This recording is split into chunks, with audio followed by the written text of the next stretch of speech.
Hello, everybody. Good afternoon. My name is Ricardo Cabrera, and I am the operations manager for the Latino Chamber of Boulder County. And we are here with Marta Lochamin on our day 1 of 3 presenting and talking about the Hispanic Wealth Project, NAHREP 10. So without further ado, let's get started. Marta, why don't you tell a little bit about yourself? Sure. Thanks for inviting me to participate. My name is Marta Lochamin. I am here in Boulder County as a local realtor. My background is in banking, financing, mortgage, and then real estate. And my relationship with NAHREP is long. I've been a member and served in a lot of different capacities, been very involved both here locally and nationally over the last almost 20 years. And most recently part of our executive board here for the NAHREP Denver Metro chapter as the president in 2017 and serving in a couple roles up to that. And then since then also, and just rolled off the board at the end of December 2019. And at the beginning of last year, also completed what it ended up being almost a year-long process as this certification training became a national project, and am now a certified trainer along with you, Ricardo. So I appreciate invite, and I'm excited about having these conversations. Well, thank you for that. And yes, you're right. There are 2 certified trainers for NAHREP 10 in Colorado, and you have them both here, so we're so lucky. Excellent. Well, with that, let's get started with the NAHREP 10. Today, we're going to talk about 3 of the 10 disciplines. So let's start, Marta, and why don't you give us a quick introduction about the Hispanic Wealth Project and how it came to be? Sure. Yeah, I think this is one of the really important pieces that people understand. So the National Association of Hispanic Real Estate Professionals is NAHREP. And in the past, initially, the focus was around Hispanic sustainable home ownership. And as the organization grew and evolved as an organization, we realized that there are a few different factors that affect really our wealth and the wealth gap nationally in this country. And so looking at data in 2014, the Hispanic Wealth Project began to develop and look at what were the different facets that needed to be addressed. And so for our communities, that's not just homeownership, although that's still a key piece of the process and focus. It's also around small business and investment. And so that is where this conversation around Hispanic wealth began, and where the Hispanic Wealth Project started, and it's grown and still evolving at this time. And so we're working as a nation with this organization to triple our household net worth. Yeah, so let me add to that. So one of the things not realized a few years back is that there is no reason why the Latino community can be among the wealthiest in this country. The only thing that we really need were a few tactics and a little guidance to help us achieve this wealth and close the wealth gap. You know, the wealth gap is to the tune of 8-to-1 between Hispanics and the rest of the United States. So they came up with this 10 disciplines as a guidance to advance this cause. And here we are. We're going to share this with you today. With that, let's get started and go to the next slide. And you can see the 10 disciplines that encompass the NAHREP 10 here. We're just going to talk about the first 3 today. Next week, we're going to have day 2. And then after that, we're going to have the 3rd day. But before we get started with that, I just want to ask you guys my favorite question. And my favorite question for everybody is, do you know what the difference between being rich and being wealthy is? And so before I answer that question, I just want to say that wealth and the way that we think about wealth is partially cultural, is partially how we were raised, and partly historical. So if you grew up poor, of course, your definition of wealth is going to be different than if you grew up as a have versus a have-not, right? And that's important to know, because at some point, the hope here is that we have a paradigm shift and that we think about this differently. You might change your value system and how you think about money. And that's our ultimate goal with this talk, to give you an insight into something different than you already know.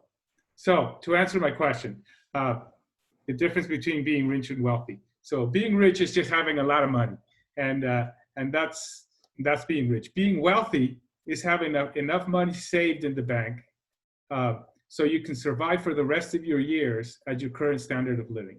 When you achieve that point, you're going to reach wealth, and it's liberating when you can do that. And hopefully with these disciplines, we'll give you a roadmap so you can do that in a timely manner. Of course, the sooner the better, but it's really not, it is up to us in a sense, and how we work and how we manage ourselves. So Marta, let's start with discipline number 1. Do you have any thoughts about this so far?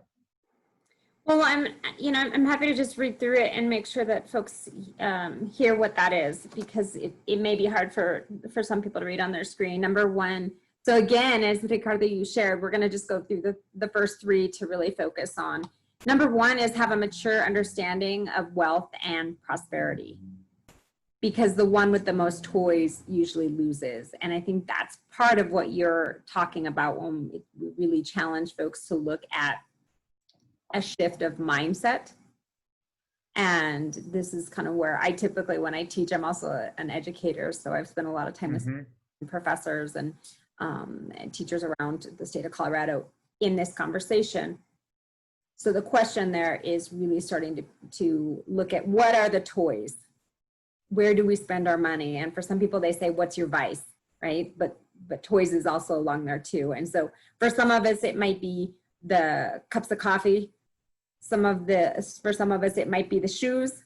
For some of us, it might be, literally, toys and things. But the challenge there is just to start opening and welcoming this conversation about what you just described from these terms of rich and wealthy and prosperity. So the key there for me, Marta, is the difference between an investment and an expense. So a toy is an expense because it's taking money out of your pocket. Anything that takes money out of your pocket is an expense. So coffee, you said, a jet ski, a motorcycle, expensive vacations, but an investment is anything that puts money back in your pocket. A house, an investment, maybe a business. And that's key to understanding this, to have a mature understanding of wealth. Yeah, I agree. And I also think, for me, I tend to think of this as needs versus wants. And you and I are both in the real estate industry, right? And yes. Really that question of, especially for our entry level properties, what are your needs versus what are your wants? And having that conversation on whatever level of spending, like you're saying, what are the expenses? How will that help us to really prosper and to build wealth versus just spend and not know where our money went? Right, absolutely. And sometimes it's, it's important to notice that, a sustainable and reasonable standard of living is created by, needs versus wants, expenses versus investments. So, I like to think of this as this. My standard of living is defined not by what I want or what it's by what I need. Is not by what I want, but how much I make. So ultimately, I have to make sure that I live below those means so I can, maintain. I mean, that's the definition of a sustainable and reasonable standard of living. It's not what I want, it's what I can, and therefore what I need, right? Mm-hmm. Cool. All right, so we're going to go back and touch on all these points again a little later. We're going to have a nice conversation, but let's get to discipline number 2, which is be in the top 10% of your profession, because being good is not good enough. So my take on this, and I want to hear yours here when I finish with mine, is that it doesn't matter what you do. You have to be and to strive to be the best at it, because this will give you, if we're talking about a job, he's going to give you a raise. He's going to get you a promotion. You're going to be the first one to get that new job from a new company. And growth comes built in if you're in the top echelon of your industry, whatever it is. It'll help you earn and maintain that standard of living that I was just talking about. And of course, it'll allow you to generate a surplus that allows you to save and invest for the future. So again, this is one of those basic mantras that if you have a good understanding of what it is to be wealthy, to, healthy and sustainable standard of living. This is going to help you to do that. Yeah, What do you? absolutely. Well, and I think the other piece that I always like to share on this top 10%, part of knowing that if you are, is also knowing where you're at right now. And it can be translated into all kinds of professions and roles. And, back to my example of being an educator, I used to ask my students that same question, like, do you know? And for students, it's GPA translates into potentially a job interview, which potentially could change into a job and benefits, and right, it all kind of lines up. And that's one of the things I really like about the NAHREP 10, because these are all connected in some way, and we want to help people see what that looks like so that they can be using it in different ways. Right. So it's like the 80-20 rule, right? So 80% of the industry is run by 20% of the people, and usually, well, that puts you in the 10% if you're there. Do you know why they're picking 10% and not 15 or 20%? Well, I think if you look at just statistics and data, if if there's 100 people and you're within that top 10, you're going to have more of an opportunity. Yeah. You're going to be heard. Your voice will be. I mean, you can translate it into a whole lot of different places. But what the bottom line, the subtext of the text right there is, because being good is not good enough. Right. Yes. Excellent. Same thing, right? From a job application, from credit, we know, like, just having good credit is not going to give you the same type of interest rate or, PMI, et cetera, as having great credit or having top line credit. So we can do it in a whole lot of different ways. Yeah, excellent. No, that's right. And this translates on everything that you do, whether you're a student or an employee or an investor or a sports person or a family man or an uncle and a brother. If you are the best that you are in any of those things, how about a friend? The best friends are always the best friends, right? And everybody else is not there. So yeah, that's a beautiful thing. Okay, so discipline number 3. Sure. Yeah, I'll just read through the title of that one. I know we'll talk about that as well. Yeah. 3, which you already alluded to a little bit, is live below your means. Because downturns are a regular part of our economic cycle. And this is, unfortunately very timely from where we are as a country and a world right now. But what that means is that we have to be evaluating where our expenses are, what we're spending our money on. The easiest one, we'll talk about some of the examples on how to do that, but the other bottom line there is be ready for the next recession. And you already started the conversation with history.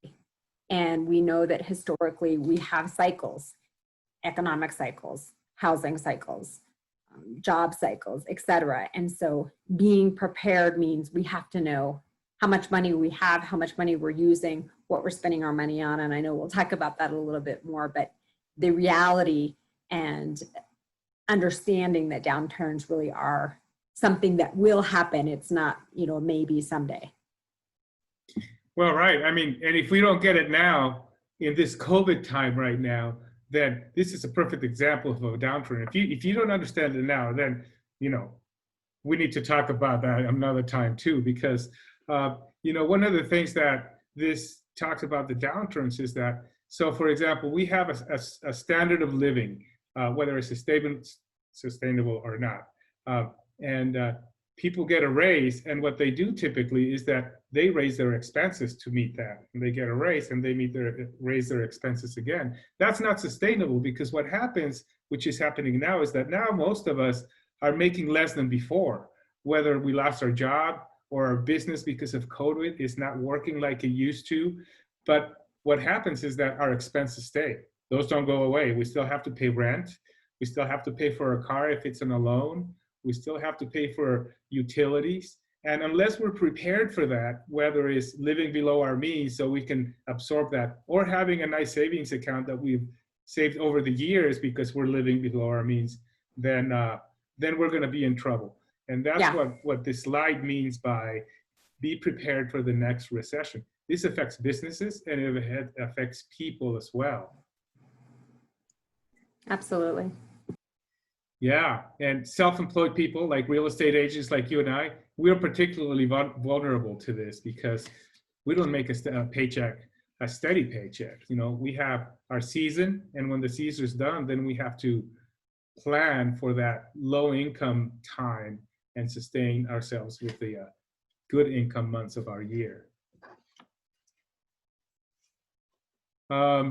So I have a story that I like to tell about this on this particular slide, which is this. So the story is that when I graduated from college, is that, of course, as a college student, I gave myself a celebration vacation because I graduated from college.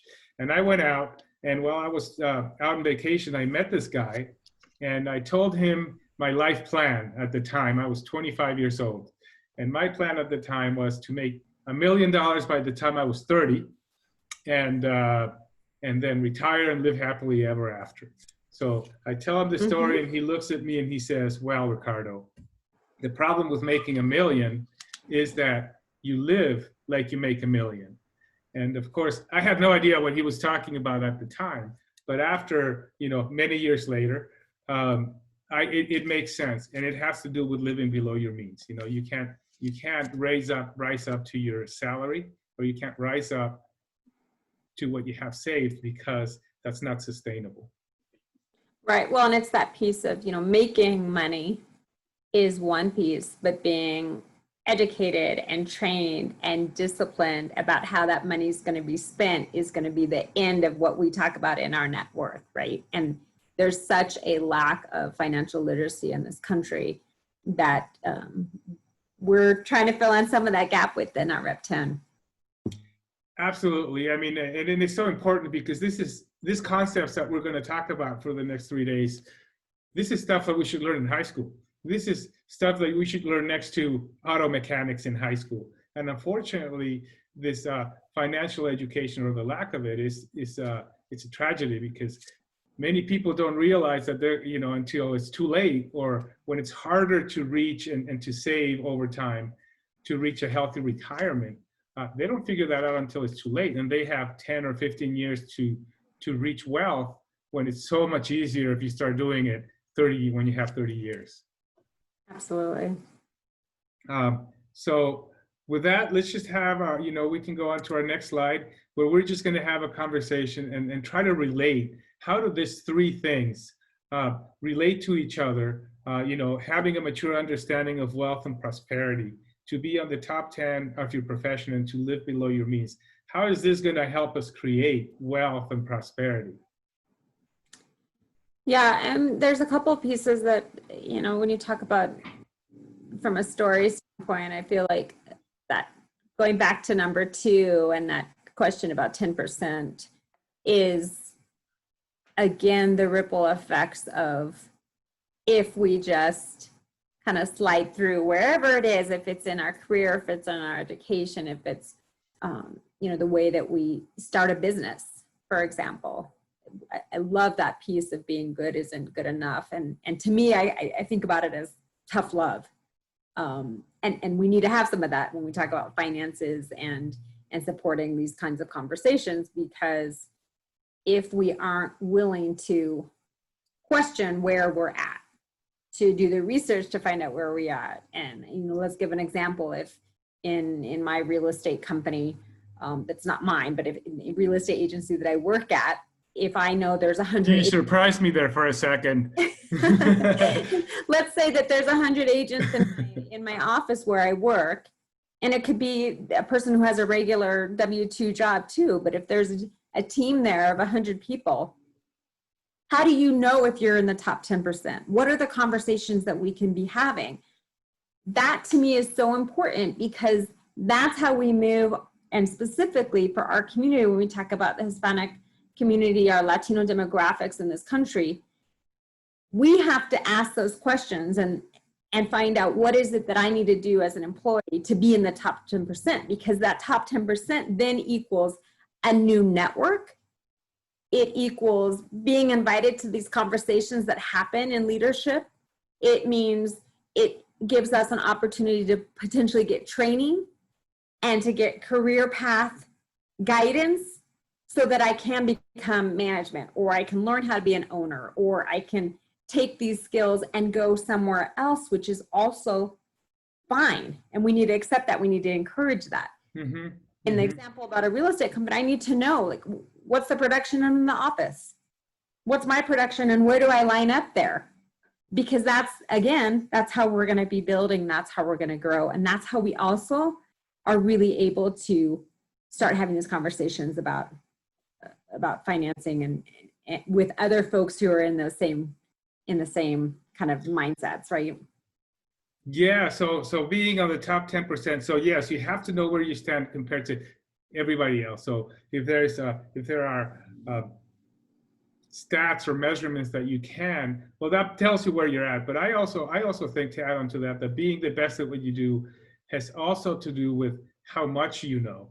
So if you are a real estate agent, for example, then it's good to know about real estate agents, but it's good to know a little bit about maybe laws, maybe it's a little bit about economy, a little bit about other areas around your industry, so you can be as good or better than people around you. Not because you work harder, which is important, but because you know more. And if you're an auto mechanic and you've been doing that for 10 years, but you also know a little bit about engineering and maybe a little bit about how to run a business if you're an auto mechanic, or how to sell a business, if an auto mechanic business, and how to market an auto mechanic business, then you're much more well-rounded, and therefore rises you to the top because you can solve more problems. Ultimately, helping people and solving problems for them is going to make you a better everything, no matter where you're at. And that also helps to get you on that 10%.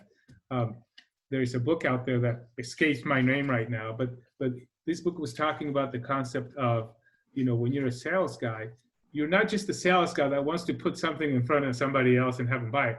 You're a problem solver. When you show up, you want to learn about the other person, see what their needs are, what their gaps on those needs are, and maybe a little bit about their business, so you can help them solve a problem. And then guess what? You're going to be the best salesman ever, because you're going to be a valuable part of his team. And that, for example, is an example of saying, I'm not just a sales guy, I'm a little bit more than that, therefore I'm in the 10%, and you're going to be winning sales in this example. But you can apply this also for students, like we said earlier, students, athletes, professionals, service people, and you name it. I think being broad is as important as working hard. Yeah, those are good points.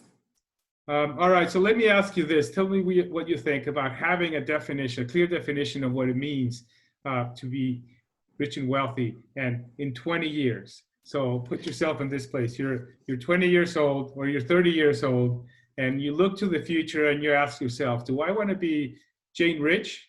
Do I want to be Joe Normal, or do I want to be Mr. Poor? And you get to pick now which one you want to be then. What do you think about that as far as planning, for example? Because discipline number 3 is it talks about living below your means, and discipline number 1 talks about having a mature understanding of wealth and prosperity. How does that ring to you, this concept of looking into the future and knowing where you want to be? There's a couple of pieces around that, and one of them that we haven't really talked about, but you mentioned earlier in a previous conversation that you and I have had, is around the cultural differences of building wealth. And I think that's a really important data point when we talk about the Hispanic Latino demographic in the United States, because for a lot of us, the way that we spend our money is not necessarily just spending it and using it somewhere else. And we'll talk about, another discipline that's connected more with family, but we have personal responsibilities to pay tuition and medical bills and supports to our family members in our home countries as well. And so when you look at data, the ability for us to save, and it's communities of color all over the United States that are typically, and from a data standpoint, spending a lot more money in that type of care and personal responsibility, fiscal responsibility, that also puts us a little bit behind the curve of saving money. from a time standpoint. So, and this conversation about the future. And, you know, there's this kind of this terminology in our community around like mañana or si Dios quiere, and that piece of, you know, day to day, which is a really different cultural nuance from white communities in the United States. And so to me, that's some of the work that the NAHREP 10 can help us do, is to start these conversations about how, when we don't have the long history in the US, how would a 20-year-old starting to save, you know, what does that really mean when a lot of our families don't have that long history? And not everybody, but there is a disconnect for a lot of communities about what that means. And that's why it's so important for us to be talking about living below your means, because the other piece in the US is this really, really high pressure of consumerism, and that is not our experience in general, as a generalization, is not our experience in our home countries, but it's very prevalent in the United States. And so this push to drive an Escalade or a brand new car, those types of things are real in our community. And I feel like NAHREP 10 is a really great way to start some of these conversations, because there are some of those types of decisions that feel like community pressures, even internally, that don't allow us to start talking about living below our means. And so how do we encourage folks to have these conversations that you're talking about, to start saving early when that's not an experience that we might be seeing in our own households? Oh, absolutely. And I mean, you just hit so many good points on that blurb that you said. The United States is a consumer society, and you know, and you can see it at all levels. So you see a corporate, you know, stock market companies, when they have a month where they didn't go up, it's a tragedy, and it shouldn't be. I mean, no business can sustain a 30% growth month, you know, year over year. On the other hand, the same companies, you know, they're driving sales in many ways. And you know, you mentioned trucks. You know, it's common that somebody gets a job and the first thing they do is they go buy their truck they've always wanted to have. And if you don't have the money to do it, guess what happens? They loan you the money, which is a double whammy for you, as long as, you know, as far as investing for the long term. Because Right. this truck, not only is it going to take $1,000 of your salary a month, because it's you know, because you have to pay fuel and insurance, and you have to pay the payment and the maintenance, and that adds up to a lot of money. Not only is it taking 50% or whatever it is, a lot of your salary, but it's taking away the possibility of in the future buying a house, because your buying power is going to a car, which is an expense, and not to a house, which is an investment.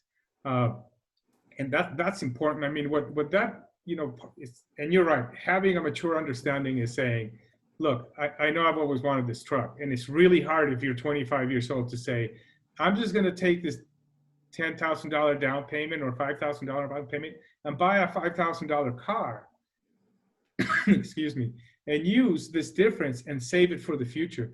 Because if you know, you probably know this, if you save $100 a month when you're 25, by the time you retire, you'll have $1 million in the bank, assuming an 8%, you know, interest rate month over month. Right. If you know, you would have to be saving like $5,000 a month if you start that when you're 48. It's a big difference. It's a big difference. Time is your friend as far as investing for the future. So just know, I mean, here's my last tidbit about this. Just know that building wealth takes time and discipline. There is no get rich scheme, get rich quick, thank you, or get rich quick schemes. Maybe you'll win the lottery. You can win the lottery. Okay, you'll have better luck at that. But other than that, it's the time and tested, proven theory that a little bit at a time over time, a little savings at a time over time will make you rich.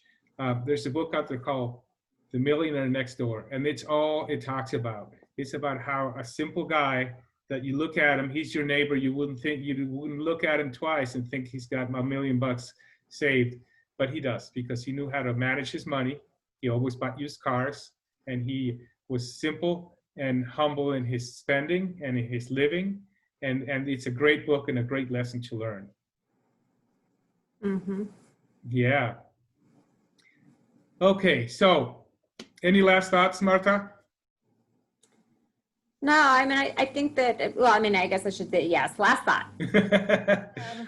Yeah, I have a ton of thoughts. I get really passionate and very excited about the NAHREP 10 based on, you know, the reality that this is, and like our NAHREP co-founder, Gary Acosta, talks about, this sharing of these disciplines is a way that trainers like you and I can truly change our communities, support change in our country, and ultimately really give opportunity to people all around the world, and especially right now on this digital platform. But it really, we really have to talk about, and later on another day of our conversation, you know, resources and what to do with this information, because that's the key. So I appreciate folks tuning in and listening, and you inviting me to participate. And I'm really happy that the Latino Chamber of Commerce Boulder County is participating with the Hispanic Wealth Project on this.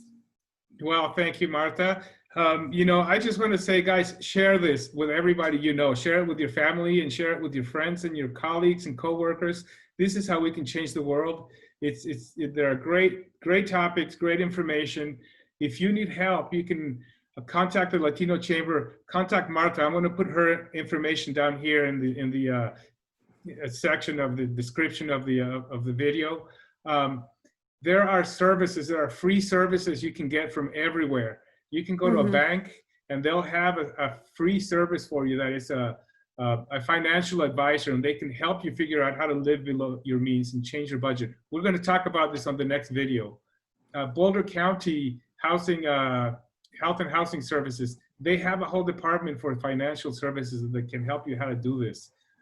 So guys, there's a lot of people out there that can help you find this. And actually, if you're watching this video, that's the first step. So I hope you learned and you found something here. Please come back for our next video. Marta, thank you for being here. And until next time.